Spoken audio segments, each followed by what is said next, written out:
This is Steve Young for the Co-Roundtable. Something that I think is really worth paying attention to about capitalism and moral capitalism is invention and technology. If you think about how human life has changed over the last, 250 years since the start of the Industrial Revolution, it's a pretty huge change. And I would argue, 80% for the better? I mean, take away electricity, for example, and where would we be? Take away modern medicines, where would we be? So where do inventions come from? You go back, the Industrial Revolution was a result of various kinds of inventions, the steam engine, making steel, for example, the spinning jenny, et cetera, it went on and on and on. Recently, some academics have looked at an issue that productivity in the United States has declined. And productivity, the academics tell us, is related to the adoption of new technology, new machines. So one worker can produce more.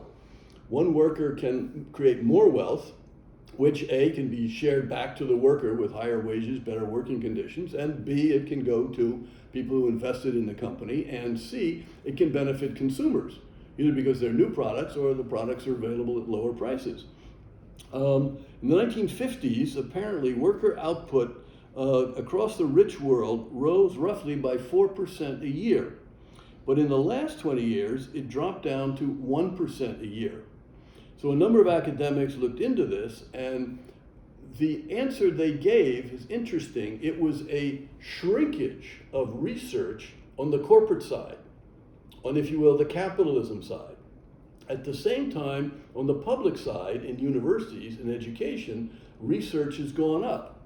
But what they point out is that the research and invention that was done by corporations seeking profits was actually accomplishing more to increase productivity and generate more wealth than the research which has been done in universities. And they sort of look into that, and they had one observation which struck me as very important. In a corporate lab, and they used the famous example of the Bell Labs, which invented the transistor. And what they talked about is in a corporate setting, you have a blend, a mingling of different intellectual talents and approaches.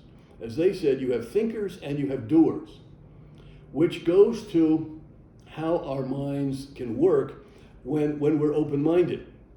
In that situation where doers and thinkers are thrown together to sort of come up with something, the thinkers are checked and balanced by the doers, and the doers are I would think, inspired by the thinkers who could say, wait a moment, you can do this. Or sometimes I think it's the doers who would say, geez, if only I could do this. And then the thinkers say, well, let's take another look at something else. So it's an interesting, because I've always assumed, being a college graduate and having an advanced degree, that somehow research in universities was just a clean and clear good. This is indicating that recently, such research is primarily focused on the career interests of the professionals. In other words, they do research in order to get published in academic journals, which they can then use to obtain tenure and then get promoted. It also, another comment, goes to, again, the mental orientation. A lot of academic research is done by geeks because they're curious. They don't care about the impact on the wider world. They just want to know if two molecules can be put together to make a third molecule.